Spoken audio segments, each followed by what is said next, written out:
खुलुमबाय बे समाव बड'लेण्ड इंखं टेलिभिजननि स्टुडिअ'आव मिथिका नार्जारि दिनैनि गाहाय रादाबफोराव दङ। बागुरुम्बा मोसानाय रिहार्सेल खालामनो गिबि मन्थ्रिनि दैदेननायाव जर'खा मेल। फरेस्ट बरुवाजों लोगोसे साथाम आलफानि हेंथायै एनआइएआ चार्जशीट गथायबाय। धुबुरीयाव मन्दिरनि साखाथियाव मोसौ बेदर बोखांनाय जाथायखौ लानानै सा 38 हमजाबाय। मणिपुराव गं 328 आयेन बेरेखा हाथियार आरो गुलि बारुद जब्द। आहमेदाबादाव बिरखं जाब्रबथायाव जिउ गोमानाय सुबुंनि बिबाङा 275 सिम बांबाय। दानिया फैदोनि आबुं रादाबाव।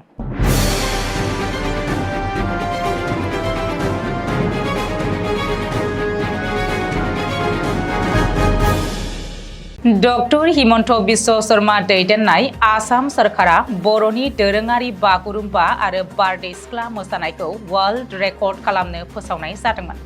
बेबायदिनो शुक्रबारखालि गिबि मन्थ्रिनि दैदेननायाव फैबाय थानाय बागुरुम्बा आरो बारदै सिख्ला मोसानाय दिन्थिफुंनायखौ बिथा खालामनानै मोनसे गोनां मेल खुंनाय जायो।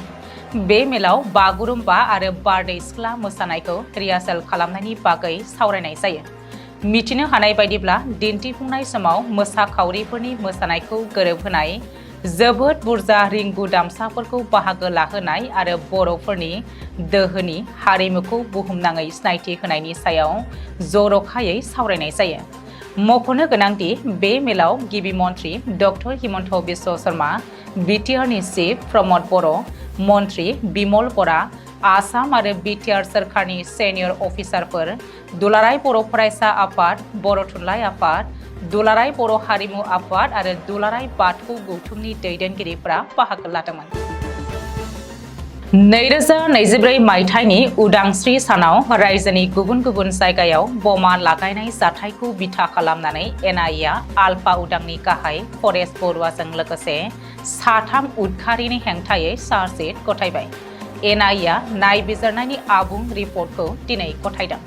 थांनाय बोसोरनि उदांस्रि सानखालि रायजोनि गुबुन गुबुन थावनियाव बमा लागायनाय जाथायखौ लानानै आलफा उदांनि गाहाय फरेस्ट बरुवाजों लोगोसे अभिजित गगৈ उर्फे अभिजित असम आरो जानहु बरुवा उर्फे अर्नब असम उर्फे हन्थुरनि हेंथायै चार्जशीट गथायदों एनआइएआ। एनआइएआ उदखारिफोरनि हेंथायै आइपिसिनि सिङाव थानाय इउएपिए आरो एक्सप्ल'सिभ साबस्टेन्स आयेनखौ बाहायदों। चार्जशीटआव फोरमायथिनाय बायदिब्ला सोरखारजों होबथाजानाय उदखारि आफाद आलफा उदांनि गाहाय फरेस्ट बरुवाखौ फरेस्ट असम, कामरुपा जामान खान, नुर उज जामान, जामान फाइ, प्रदीप, पवन बरुवा आरो गुबुन गुबुन मुङै मिथिनो हायो। एनआइएनि नायबिजिरनायनि मोन्दांथि बायदिब्ला 2024 मायथाइनि उदांस्रि सानाव आलफा उदाङा गुवाहाटीनि दिसपुर लास्ट गेटआव थरसे आइइडि दोनदोंमोन। रायजोनि गुबुन गुबुन थावनियावबो आइइडि लागायनायनि अजद दङ आलफा उदांनि सायाव। धुबुरीयाव पुलिस बिफाननि एक्सन, गिबि मन्थ्रिया शुट एट साइट अर्डार होनायनि उनाव हरसेनि गेजेरावनो पुलिसआ सा 38 सुबुंखौ हमदों। धुबुरीनि गंसे मन्दिराव मोसौ बेदर बोखांनो हानाय जाथायखौ लोब्बा लानानै हमनाय जादों बै सा 38 सुबुंखौ। मख'नो गोनांदि गोथार ईदनि सानखालिनो गंसे हनुमान मन्दिरनि साखाथियाव मोसौ बेदर बोखांनो हानाय जादोंमोन आरो बेनि हेंथायै दिन्थिफुंनाय आरो सोमावसारनाया उननि समाव हिंसायारि महर लादोंमोन। बेनि गेजेरावनो गिबि मन्थ्रि डक्टर हिमन्त बिश्व शर्माया खौरां लानो थाखाय शुक्रबारखालि धुबुरीयाव दावबायदोंमोन आरो शुट एट साइट बिथोन होनानै फैदोंमोन। गिबि मन्थ्रिनि बिथोननि उनावनो धुबुरीया गोबांथार रैखाथि जवानफोरखौ डिप्लय खालामनाय जायो। थासारिखौ कन्ट्रल खालामनो थाखाय सिआरपिएफ, रेपिड एक्सन फर्स आरो जायगानि पुलिसआ पेट्रलिं खालामदों आरो हरसेनि गेजेरावनो सा 38 सन्देह खालामजाथाव सुबुंफोरखौ हमनाय जायो। उननि समाव बेनि बिबाङा बांबावगोना रोखा। नसुं रायजो मणिपुराव गोबांथार बिबांनि आयेन बेरेखा हाथियार जब्द। सिगां दानफोरनि गेजेरावनो बांसिन हाथियार जब्द खालामनो हादों बे खेबाव Manipur police, central arm police force, भारतारि आर्मी आरो आसाम राइफल्सनि जथाय अपारेशनाव मणिपुरनिफ्राय बोखांनो हादों गं 328 आयेन बेरेखा हाथियार आरो गुलि बारुदफोरखौ। स्रोद सुलुंखौ बिथा लानानै मणिपुरनि गुबुन गुबुन मोनबा जिल्लायाव अपारेशन खालामनानै बोखांनो हादों आयेन बेरेखा हाथियारफोरखौ।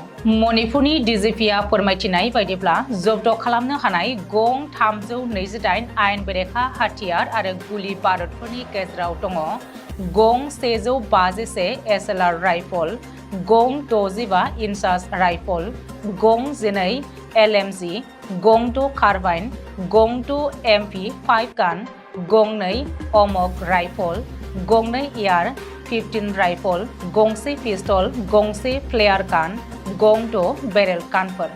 बेनि अनगायैबो गं 591 मेगजिन एसएलआर राइफलनि थर 3534 गोग्गो गुलि, इन्चास राइफलनि थर 2186 गोग्गो गुलि, 303 राइफलनि थर 2252 गुलि, एके राइफलनि थर 234 गुलि, अमक राइफलनि थर 407 गुलि, 9mm पिस्तलनि थर 20 गुलि, थरजि ग्रेनेड, मोनथाम लेटड सेल्स, मोनस्नि डेटनेटर आरो थरथाम फेरा बमफोरखौ जब्द खालामनो हादों।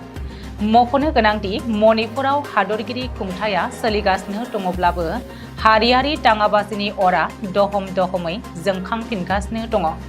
बेनि गेजेरावनो रैखाथि बिफाना गोख्रोंनिफ्राय गोख्रोंसिन अपारेशन खालामनानै उदखारि आफादफोरखौ बेंगुरा खालामनो नाजादों। गुजरातनि आहमेदाबादाव गिख्रंथाव बिरखं जाब्रबथायाव जिउ गोमानाय सुबुंनि बिबाङा सा 275 सिम बांबाय। जिउ गोमानाय सुबुंफोरनि गेजेराव दङ बिरखंआव थानाय अख्रां दावबायारिफोरजों लोगोसे जायगानि सुबुंफोर आरो हस्टेलाव थाग्राफोर। मिथिनो हानाय बायदिब्ला जाब्रबथाय जानाय एयार इन्डियानि बिरखंआव थानाय सा 242 दावबायारिफोरनि गेजेराव सा 241आ जिउ गोमादों। बेनि अनगायैबो बिजि मेडिकेल कलेजनि 10 फरायसाफोर आरो जायगानि थागिरिफोराबो जिउ गोमायो। बबेखानि आहमेदाबादनि बिरखं जाब्रबथायाव जिउ गोमानाय सुबुंनि बिबाङा साननैनि उनावबो बांगासिनो दङ। गोथै सहफोरखौ सिनायथिनो थाखाय नखरनि सोद्रोमाफोरनिफ्राय DNA कालेक्ट खालामनाय जादों। आहमेदाबादनि बिजे मेडिकेल कलेज हस्पिटालावनो खालामदों DNA टेस्ट। रिपर्ट बायदिब्ला आहमेदाबादनि गिख्रंथाव बिरखं जाब्रबथायनि सायाव नायबिजिरनो थाखाय भारतनि सिभिल एभिएशन मन्त्रालयआ मोनसे गोजौ थाखोनि कमिटि दानाय जादों। बे कमिटिया आहमेदाबादनि बिरखं जाब्रबथायखौ नायबिजिरगोन। दिनैनि रादाबा एसेनोसै। गोजोन्थों।